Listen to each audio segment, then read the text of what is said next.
You begin by grounding yourself in a simple truth. Most major cyber incidents don't start with some exotic hacker trick.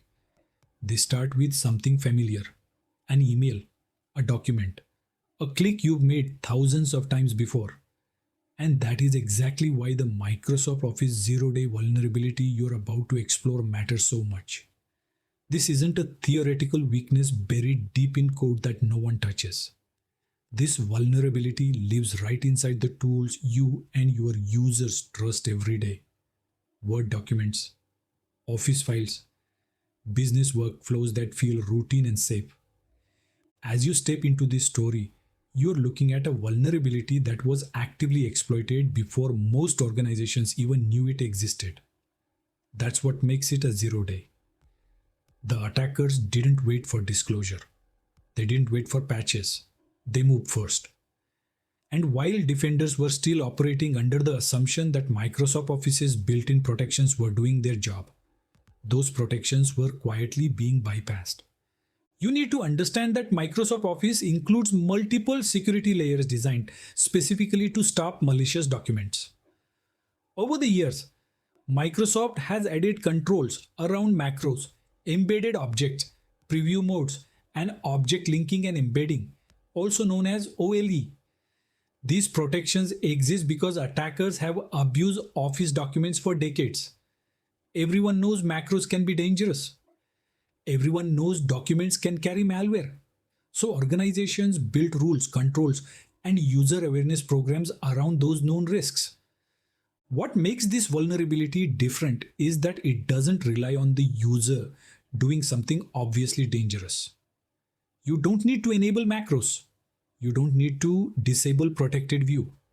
You don't need to click allow content. All you need to do is open the document.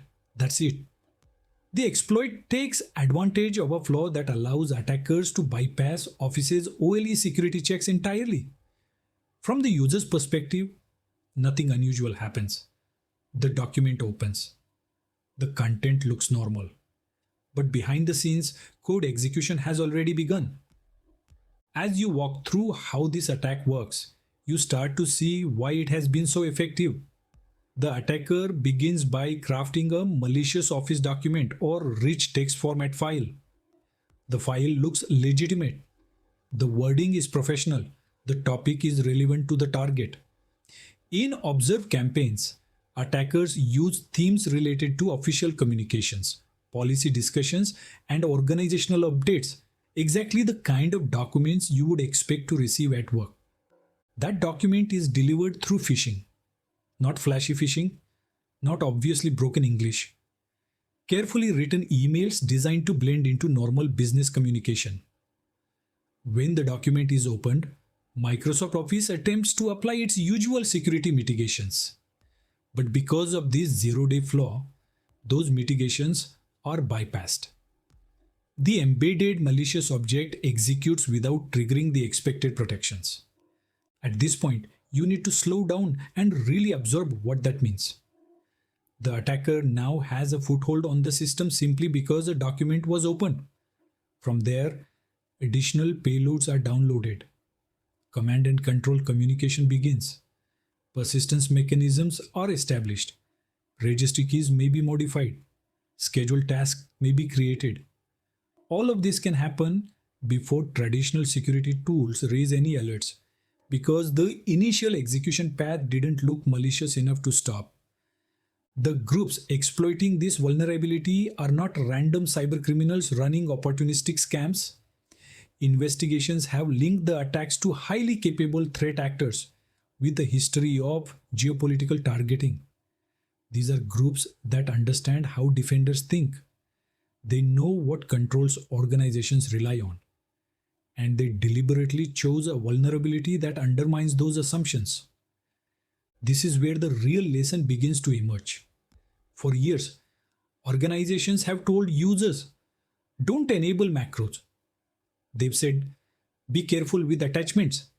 They've built controls that assume risky behavior must precede compromise. But this exploit challenges that model. It shows you that even compliant cautious behavior can still lead to compromise. if the underlying software is flawed. As you reflect on this, you realize why Microsoft responded the way it did.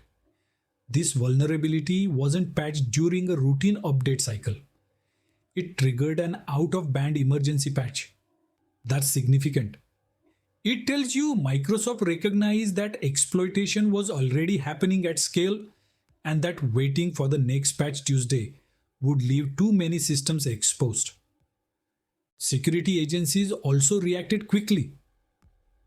The vulnerability was added to known exploited vulnerability catalogs, meaning organizations were formally instructed to prioritize patching. This wasn't a patch when convenient situation. This was a patch now or accept risk moment.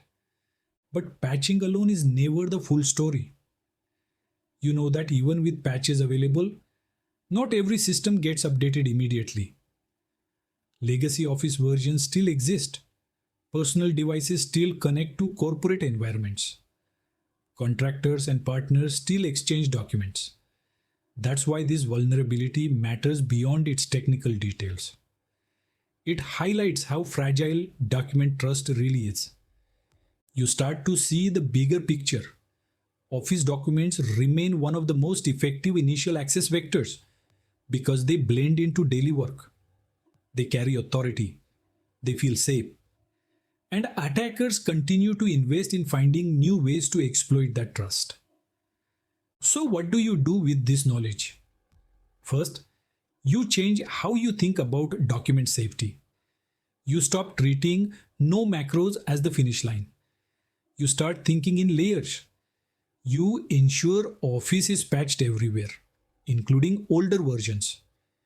You validate that updates are actually applied, not just approved. You strengthen email inspection, not just based on file type, but on behavior and content anomalies. You also recognize the importance of endpoint detection and response. Traditional antivirus looks for known signatures. Modern attacks like this don't always leave known signatures behind. Behavioral detection becomes critical. Watching for unexpected outbound connections. Monitoring registry changes that don't align with normal Office behavior.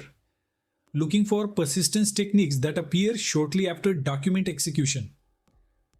Equally important, you reset expectations around user awareness. Instead of telling users they caused the problem, you help them understand that some threats are designed to bypass even good behavior. You encourage reporting of anything unusual, even when the document seemed legitimate. You reinforce the idea that early reporting can limit damage. As you reach the end of this story, the lesson becomes clear. This Microsoft Office 0 Day isn't just another CVE number. It's a reminder that attackers evolve faster than static controls. It's proof that trust boundaries, especially around documents, need constant reevaluation. And it's a powerful example of why security must be proactive, layered, and adaptive. When you close this video, you're not just informing your audience about a vulnerability. You're helping them rethink assumptions. You're showing them how modern attacks actually unfold. And most importantly, you're equipping them with a mindset that treats security not as a checklist but as an ongoing discipline.